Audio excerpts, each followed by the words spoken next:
What's going on, gamers? It's your boy, Diggs Gaming. Welcome back to Off Hunting's Gaming News. And tonight I am joined by the lovely KB. What's up, KB?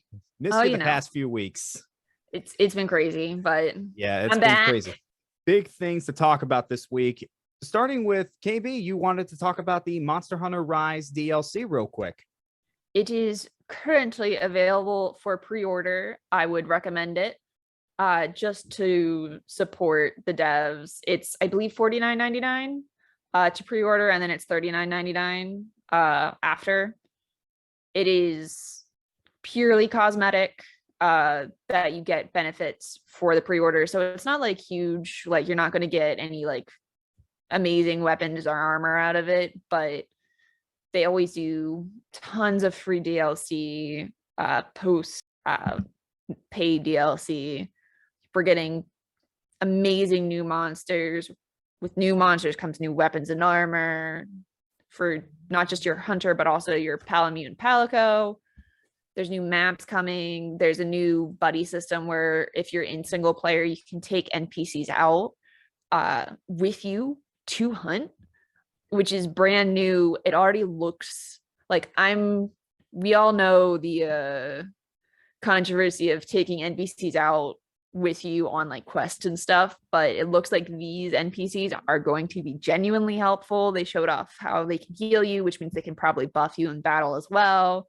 So you're not going to like constantly have to be like worrying about somebody else, it seems. Hopefully that is the case. But yeah, I'm so excited. I took off for work for a couple of days just to be able to focus on nothing but playing this DLC. So I'm super hyped for it. Wow. So you can really hear KB's excitement on this. All right. Moving on to our first story. Well, guess what? Video games are being blamed yet again for mass shootings. How many times are we going to talk about this? How many times is this going to be mentioned until people realize this is the stupidest thing in the world? Most people realize this. Oh my God. You're putting a band-aid on the bullet hole basically by blaming video games. Because yeah, there is reason to believe that if you're playing these violent games without consequence, sure, but that's just a little band-aid on top of it. You need comprehensive mental health care. Because there's a reason why mature games are rated mature. Exactly. Keep it out of the hands of young kids. And I understand there are parents that will let that's the other big thing. Yeah. And you need to know who they're playing with as well. If they're going to be playing online, there are people that are going to get in your kids' heads, and your kids don't know these people, don't know these strangers, and they can end up twisting your kid really badly. Or your grown adult, if you're not in contact with them and not giving them other viewpoints to hear from. And also, like I said, with mental health, if you're not being exposed to other opinions and you're not working on yourself, you're not going to understand other people's viewpoints, and you're not going to be able to proportionally, if someone hurts you, you're not going to be proportionally giving back a consequence. Being told, like being rejected, being told no by somebody should not result in death in any way, shape, or form. We've seen the studies. There is no link to violent video games and real world violence. And to people that just do not believe that, I don't know what more proof you need. I just don't. And again, there's a reason why we have the rating system. And again, parents need to do their part as well, making sure that their kids are. Parents need to get educated. If you're not a gamer and your kid is a gamer, you need to have some surface level understanding of games. Exactly. And yes, there are cases where some kids that are younger than 17 can handle a mature rated game, but that's not everybody. And you have to understand that. And also make sure. And also make sure if you're a parent that does pay attention to this, make sure You educate other parents that you know are are Yeah. your are the parents of your kid's friend that's also a gamer. Make Yeah. sure they know too. So it has to be a group effort. But again, do not blame video games for stuff like this. Just don't. Also, for like your children, even if they are like super mature, their brains aren't fully developed. Your brains don't fully develop until you're in your early to mid 20s. So even if they seem super mature, you could be damaging them by giving them games too quickly. Yeah. So make But- sure you're having open communication with your kids. Yeah, I was just and about to say that honest too. communication with your kids about why they should not be playing these games at the time. Yeah. And There's no harm in it. There's no, you're not going to be harming them by talking to them. exactly. Honestly. Exactly. Just make sure they know, like most gamers do, that this is not the real world. Yes. And most of us that's know, important. and most of us gamers know that. Especially like if you're showing them like TV shows as well, like they Yeah, know exactly. there's a difference. Yeah, there is a link where when you're playing a game, you're the one inputting the control, so it feels realer than watching TV shows. So you have to really hammer that point home. Video games are also not real. All right, we can talk about this for an hour, but we're not going to. Maybe some other time. Yeah, maybe some other time we could do a special on that, if I'm being honest. Now, moving on to Sony and Insomniac are donating $50,000 each to abortion rights group after the whole Jim Ryan email debacle. Now, I'm going to say this again, and I said this last week. If Jim Ryan had just said in the email that to respect people's opinions or ideas, I don't think it would have gotten as much controversy as it did. But including the other stuff that he included, which I called passive aggressive behavior, and KB agrees with me on that. That's what I have not read the emails, but I'll I haven't read it either. I haven't read them either, but I got the context as to what was on there. Okay. So I got the context. But that's really what put people over the edge when he did that. Yeah. When he added that to it. And for this, they're clearly taking a stand on something that they believe in. And I'm okay with that. Yeah. I'm okay with that. I would definitely like to see like more companies being vocal about what projects they are behind or like where their money is being donated. Yeah. Because there is a huge problem in the United States where private companies can endorse politicians. Yeah. And they don't have to disclose it. So coming out and being like, no, we are in support of Roe v. Wade. Yeah. We are donating to the defense of it is super important. And you and I were talking about this before, whether you are for or against it, that is your personal opinion. Yep. And it's okay until you try to force it on somebody else. Exactly. You have to let people make their own decision on this. Whether you think abortion is right or wrong, it's still your opinion, but not everybody's going to have the same opinion. Exactly. It is also a medical health issue, and it is a private medical health issue. If you were against the government telling you that you must get a vaccine and you must wear a mask, you should be pro Roe v. Wade, because this case is basically the center of medical private information. The government should not be involved in it, and your state should not be involved in it. It should be your personal choice. So if Roe v. Wade gets repealed, I'm sorry, but your private medical history is up for grabs. Which is a scary thought. It is for everybody, for literally everybody. Because think about it. If your private medical history and your personal body that you can use to help other people, like donating blood, government can start forcing you to donate blood, force you to donate plasma. You have 2 kidneys, you only really need one of them. Yeah, it'll suck if one of them's gone, but if you're going to say that we have especially this right to help preserve life, what is stopping the government once we overturn Roe v. Wade? Yeah, it goes further than what people really understand about this. And again, you're thinking surface level. You're thinking of just what's written in those laws where it's only abortion, but it is. You got to go beneath the surface is what you're saying. Yeah. All right, guys. I know we're getting into politics on this, but after controversial topic. Yeah, sorry guys. We know you don't come here for us to talk about this, but this is something that we just had to talk about. I mean, this is just something. It really important. is a big deal. It is. Yeah, it is important. All right, so this together. Sorry, it's okay. All right, so we're gonna move on, and PlayStation has revealed a partial list of the classic games that's gonna be on PlayStation Plus Premium. And when people saw this, for some reason, a lot of people were upset, and they said, "Well, we played these games before." Well, that's the point. Yeah, they're classic games. I mean, they're not going to have games that you never heard of. It's a game that you never heard of. It's probably because it was terrible. Yeah. So, I mean, looking at this list, you have great classics. You have Ape Escape, Hot Shots Golf, Siphon Filter, Jumping Flash, Tekken 2, which is a big one.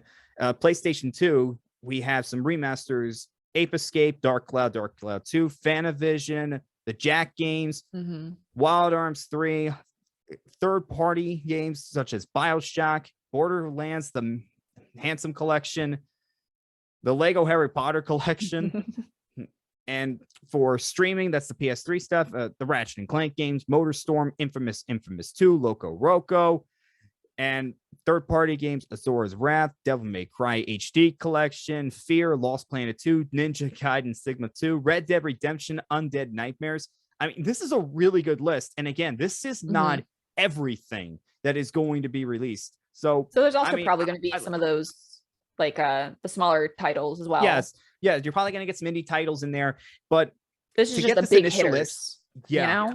And I'm also wondering what else they're going to release from this, because I mean, they're saying that it's going to add like 340 plus classic games. So if this is only the partial list, what else could they include? Right. I mean, we saw Jack and Ratchet. I didn't see Sly in there. True. I wonder if we're going to get Sly. Now, one of the games that people are confused why it's not there is The Last of Us Part 2, because that was not on the list. But now we have this rumor going around that The Last of Us remake is going to be released later this year. So that might fill in the void. And right. For day and day release, we're going to say this one more time. It's not gonna happen. We have talked about this. I'm going to say it one more time. It's not gonna happen. And some good news: if you bought some games digitally on the PlayStation 3 when they were selling the classic PlayStation 1 games, you were going to be able to access those games. That is big, because we did not know if that was going to happen. Now, PlayStation did say some games. That's them probably covering just in case, like, there's a third party that does not want them to do something like that. But the big news is any games that you bought digitally on your PlayStation 3, you are going to be able to play those games. And that just makes a lot of people happy to hear that. And one more thing. So Siphon Filter was on there, and Ben Studio revealed that we are going to have trophies for that game. Oh, they're doing that. Nobody saw that coming too, right? Huh?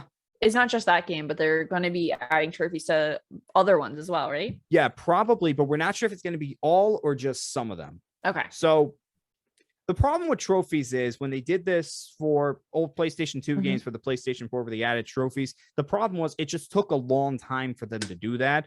Yeah. So that's why when that program was released, it wasn't out there for very long. And if PlayStation is requiring it for every single game, that could be an issue. But if it's just whether they want to include trophies or not, which my guess would be that would be what it is, that would mean some games are going to get trophies, some games are not, but we shall see. And I said that was the last thing. That is not. One more thing. Ubisoft Plus is coming to PlayStation Plus. When Ubisoft Plus comes to PlayStation Plus, it's going to have 27 classic games. It's going to be up to 50 classic games by the end of this year. Nice. And now this is big because we kept hearing that Xbox was trying to lock down Ubisoft Plus, and now PlayStation's getting it. So things change rather quickly in the gaming industry. And Ubisoft, remember, this is Assassin's Creed. This is Rayman. This is, I believe, the Tom Clancy games. So these are some big titles that are going to be coming. That's just crazy. It really is. Okay. And the console covers. So when PlayStation released the new controllers and console cover colors, so blue, pink, and purple, I know they got the Galaxy thing, but I cannot for the life of me remember them all, and I'm not going to look them up right now. Oh, the OPI crossover thing? No, No, wait, that's Xbox, right? Yeah, that's Xbox. Sorry. The new colors that they were okay. adding. So they had the Midnight Black and Cosmic Red that they started off with, and then they revealed the blue, pink, and purple ones. Well, they released the controllers, but we did not get the console covers right away. Well, now they are available for pre-order and will be releasing June 17th. Nice. Now, I'll be honest, when I do get a new controller and console cover, it's going to be Cosmic Red because I just think that looks the best. But if you have been waiting for a blue, pink, or purple console cover, you can pre-order it right now, and it'll be releasing June 17th. And we're done with the PlayStation stuff. Next up, Pokemon is hiring Latin American localizers for the Scarlet and Violet games. That way they can get the dialogue right for the Spanish. As they should. Yeah.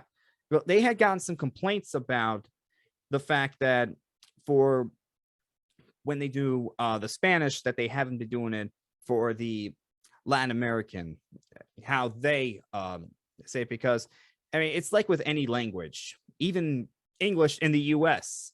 I mean, the way we say certain words here in Maryland and the way that people say it in Texas or California, even down in Florida, it's going to be a little different. And or even like America to England. Yeah. So even Canada. Yeah. Or even Canada. Yeah. Yeah. And it's the same thing from Spain to, again, Latin America. So this is good for Pokemon. And it's sad that it took a complaint, but it is a good thing that Pokemon is doing this, that they're actually listening to this, because not all countries are going to listen to something like this. Right. Companies. I said countries, didn't I? Oh, sorry. Yeah, you did. Anyway, moving on, the Dead Space remake. Now, we got a release date for it last week. It's going to be released in January. This week, we found out that a full reveal is happening on what day? Halloween. Now, that is fitting. That is just fitting for this. Definitely. That's just crazy. I mean, what a perfect day to release information on Dead Space, have a full reveal for it. Now, we got the teaser, but we haven't seen any like gameplay or cutscenes from it yet. And I'll tell you what, I know JoJo and Meliodas are going to be psyched for this. And I wish Meliodas was here to talk about this, but oh my God, the Dead Space remake, people have been waiting for this for a while. We have a release date, and now we can be excited on the full reveal, which is still 5 months away, but still, I mean, again, I think it's just a perfect day to release a full reveal for it. All right, moving on. We got some updates from Remedy on the games that they're working on. First things first, Alan Wake 2 is in full production, and it is set for a 2023 release. There's going to be 2 Control games that are going to be worked on right now. One is a spinoff that's in the concept stage, and a main Control game that is in the concept/prototype stage.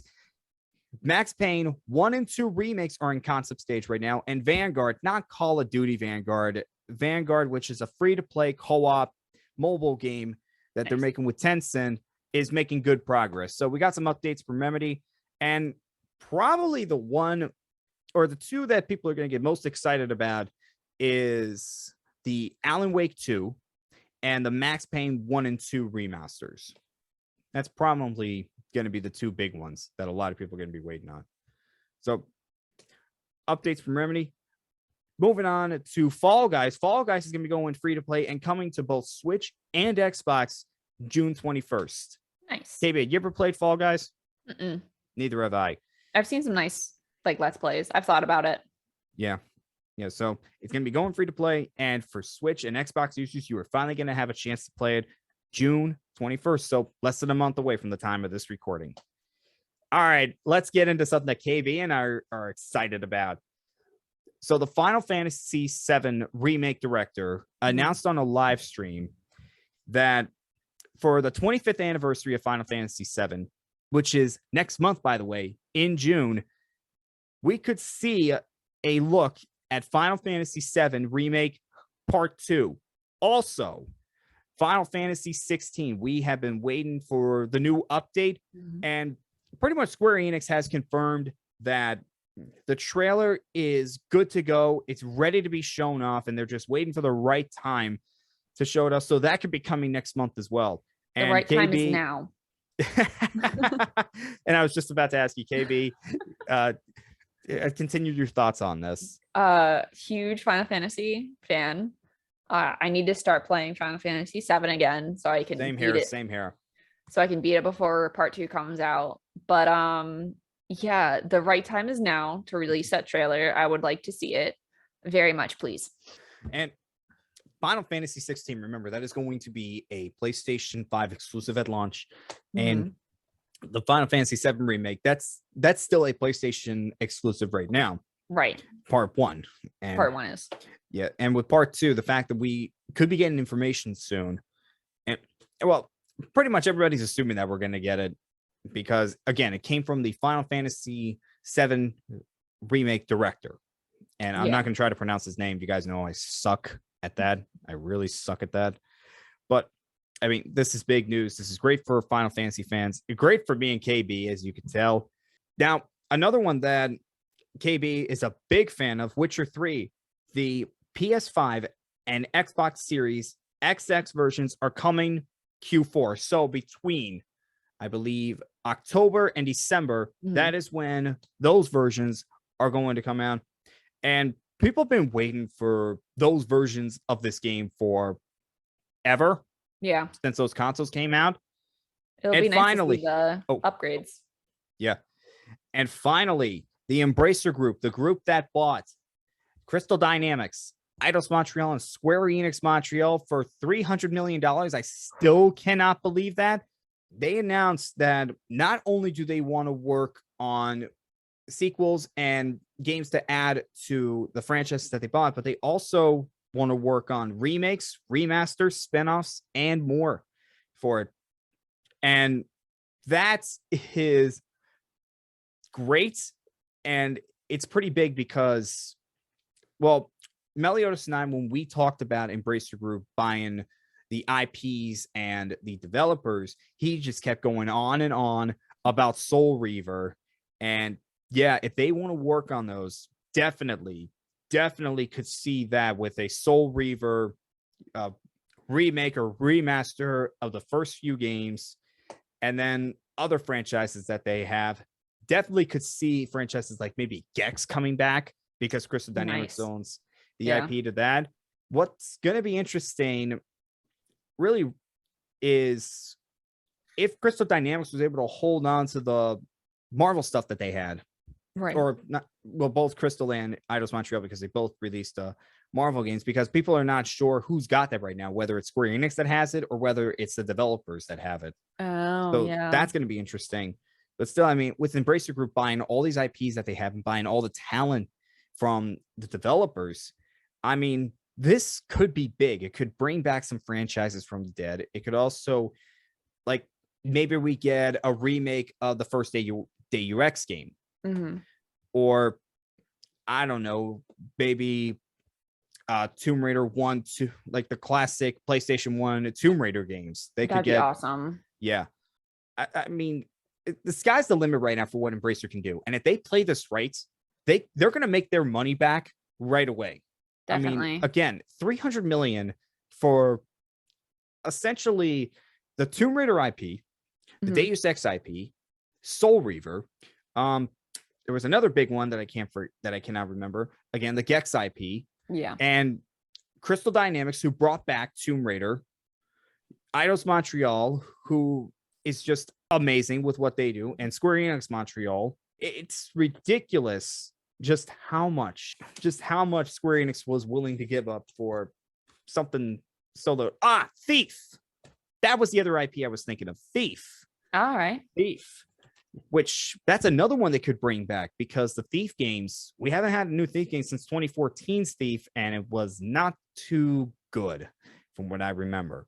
So yeah, Embracer Group, sky's the limit for what they can do.